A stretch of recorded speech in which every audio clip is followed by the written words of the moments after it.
Hey everybody, Ketwalski here, checking in with another one of our hashtag Star Trek Discovery Discussions videos.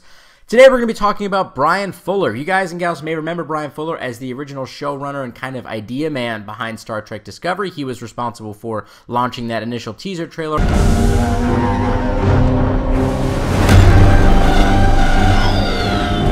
And he was doing a lot of the press junkets when the show was still kind of in pre-production to get everybody jazzed about watching this thing on CBS. A few months after that, he was supposedly canned by the CBS executives, and they brought in some new folks, and, you know, they continued on the show from there. And a lot of people blamed CBS for Bryan Fuller departing the series, including myself. I've said that many times that I blame CBS for that, and that I wish Bryan Fuller had stayed on, and I think we would have gotten a much better show. So when I heard this recent news about Bryan Fuller, my mind kind of got thinking about different ideas surrounding his departure and what may have happened with Star Trek Discovery Season 1 specifically. And the information I'm talking about is that he just recently departed The Vampire Chronicles, another show that he was kind of pioneering, show running, EPing, and things of that nature. And now this is his fourth major television production that he's departed in the last 18 months. Star Trek Discovery was the first, then it was American Gods, Amazing Stories, and then now The Vampire Chronicles.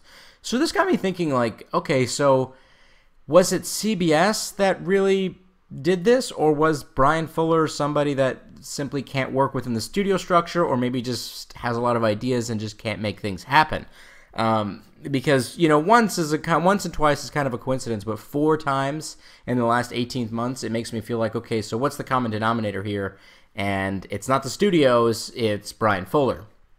Now, I'm not saying that CBS is blameless in what we got in terms of delivery for Star Trek Discovery. I'm not saying that at all.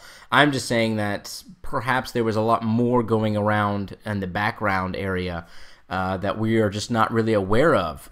So it's kind of interesting to think about, and I don't really have much else to report on in terms of this. I do want to hear your guys and gals' thoughts on it down in the comments so we can engage in conversation.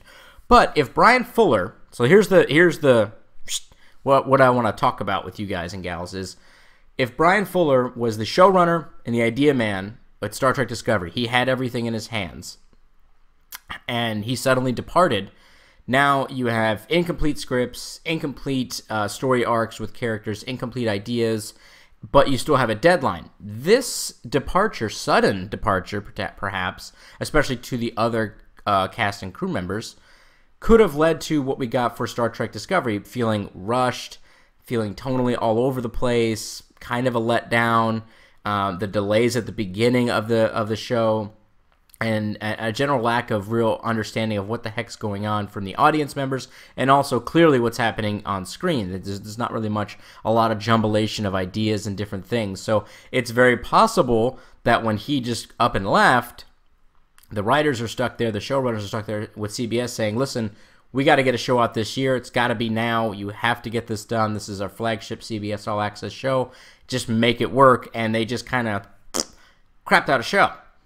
And that also would explain why for Season 2 we have this huge 1.5-year lead time into Season 2, because now this writing team isn't constrained with the time and the half-finished product that Bryan Fuller would have given them, so they can actually create a story that may be really fun and exciting for us to watch on screen. So I'm curious to hear what all of you guys and gals think about this concept of, was it really more towards Bryan Fuller leaving and less of CBS just trying to crap out a lame series just for their all-access thing? I mean, I do blame CBS for the fact that they continued to push it if this was the case. If this was really the case, CBS should have came out and said, we're not ready, we need to wait another year, but instead they kept their deadline. That's a studio thing. All studios do this because they are sometimes literally the worst. But I'm curious to hear what you guys and gals think about this. Do you think it was much more related to Bryan Fuller leaving as to why Season 1 felt the way that it did? Or do you think, again, it was CBS's fault that Bryan Fuller left in the beginning and that they just hammered down all these crazy ideas, and that's what was leading to Season 1 of Discovery being lukewarm? So I'm curious to hear what all of you guys and gals think about this. If you enjoyed this video, please throw a like and subscribe up on YouTube. Follow me on Twitter and follow me on Facebook. You know the whole thing. And I will see all of you guys and gals next time. We got a lot of great videos coming down the docket for you guys for Star Trek. I got this great video coming up, which I'm going to throw a flash real quick of what that may be coming up. So we're going to do that real fast. I already did it, so I hope you guys caught it. And I will see all of you guys and gals next time. Live long and prosper, my Trekkies.